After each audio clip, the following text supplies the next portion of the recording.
Bonjour à tous, c'est Postcyclisme et aujourd'hui on va faire la petite review du Between Rock Rider 540S. C'est un vélo que j'ai eu, que j'ai depuis maintenant assez de temps, moi je pense, pour vous faire une petite review.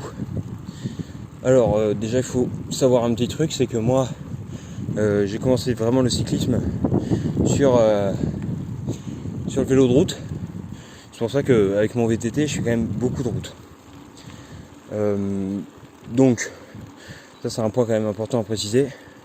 D'ailleurs, je suis dans le même col que dans ma vidéo du VTT sur route, pourquoi faire. Donc voilà. C'est un autre jour, comme vous voyez, il ne pleut pas sur la route.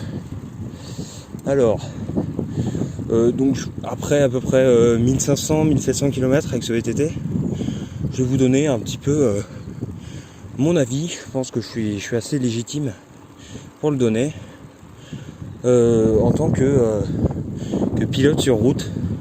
J'ai fait un peu de VTT, je vous en parlerai aussi, mais je pense pas que je puisse vraiment tout dire dessus. Donc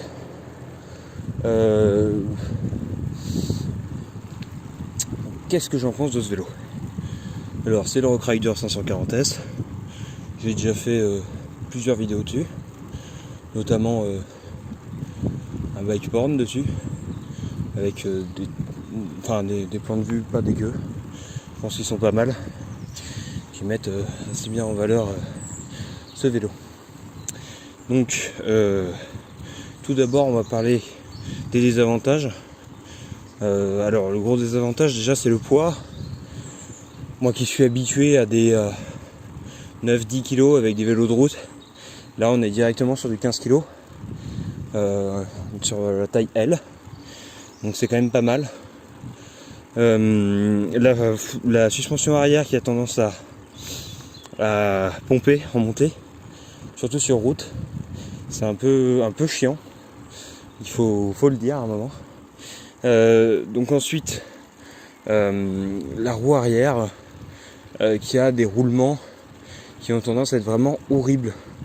C'est-à-dire que dès que vous commencez un petit peu à brusquer le vélo en faisant des choses, en faisant des descentes un petit peu caillouteuses et tout, le roulement arrière fait que votre roue va faire du droit de gauche.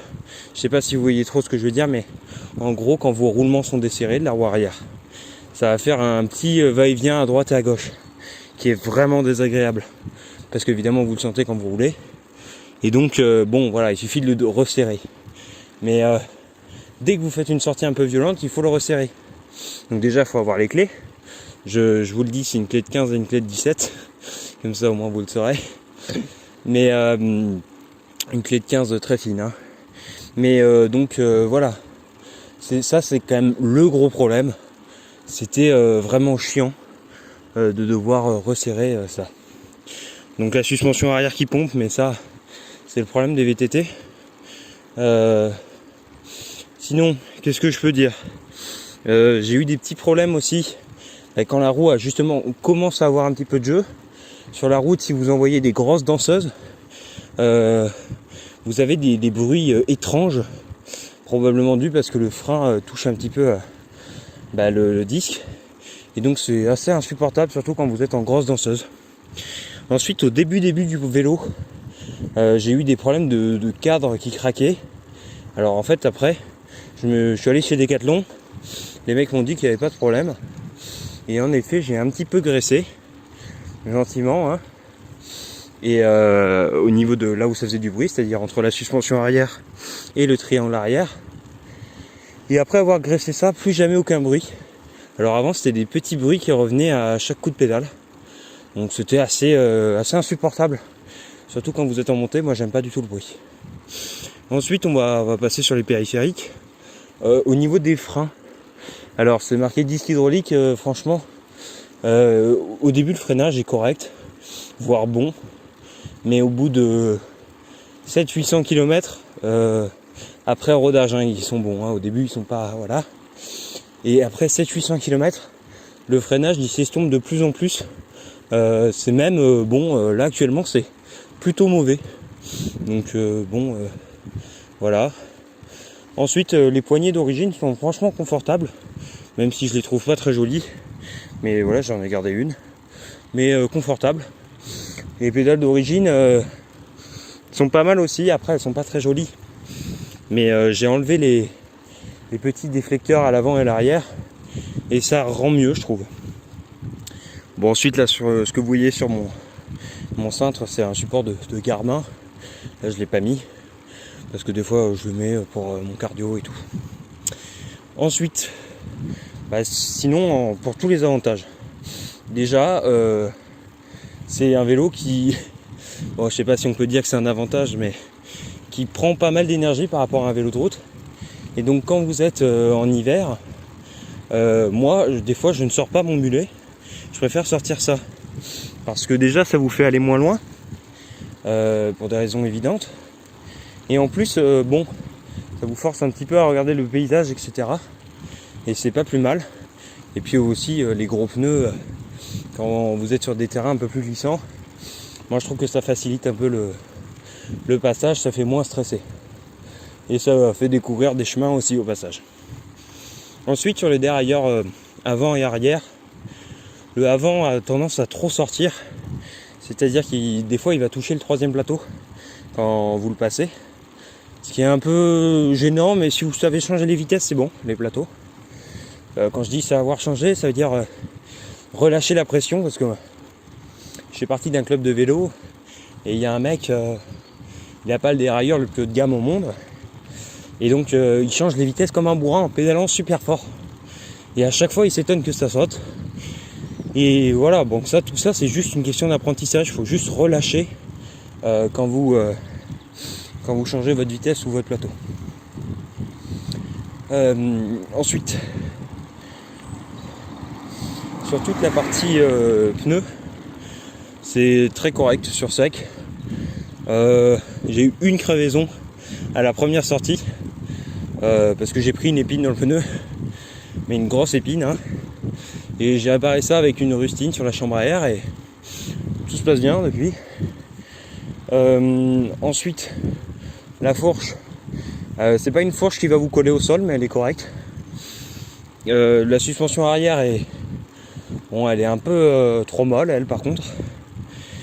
Et vraiment au niveau dérailleur arrière, donc c'est là tout le groupe c'est du Shimano Altus, hein. Et le dérailleur arrière, encore une fois, si vous savez changer vos vitesses, il est très correct. C'est-à-dire que les rapports passent bien, ils passent facilement. On a des vitesses qui sont bien démultipliées avec le premier plateau. Et voilà. Je ferai quand même un petit pouce rouge, on va dire, pour le dernier pignon, celui de 11, qui avec le troisième plateau est complètement inutilisable. C'est-à-dire que 44-11, ça fait quand même 4 tours à chaque fois que vous faites un tour de pédale. Et avec un vélo aussi lourd, c'est inutilisable. Dès que vous êtes sur des petites descentes, ça ne passe pas, c'est une horreur. Donc attendez, parce que là je vais essayer de passer la moto. Voilà. Il y avait un pneu plein de paraffine, je crois.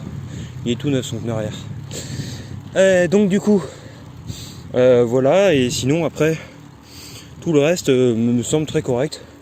La selle est confortable, même sans cuissard. Le porte-gourde que j'ai rajouté est très bon, voilà, celui à 6€. Il faut avoir l'entrée latérale parce que quand vous avez la suspension arrière, sinon ça ne passe pas.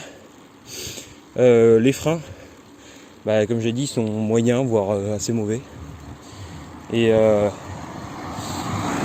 ensuite, pour tout ce qui est garde-boue avant, 3€ et franchement, ça vous protège de quasiment tout.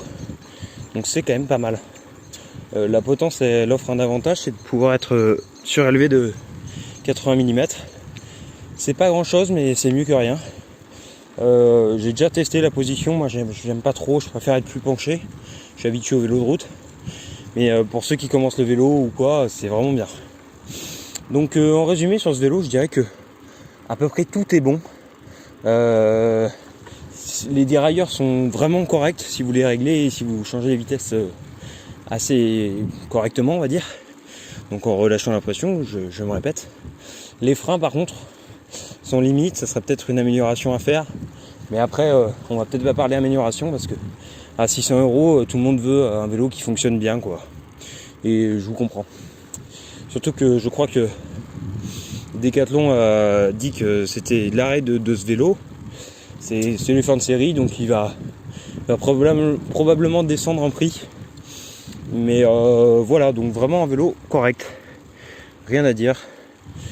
Oui, non, voilà, rien d'autre à ajouter. Sur ce, bonne journée à vous.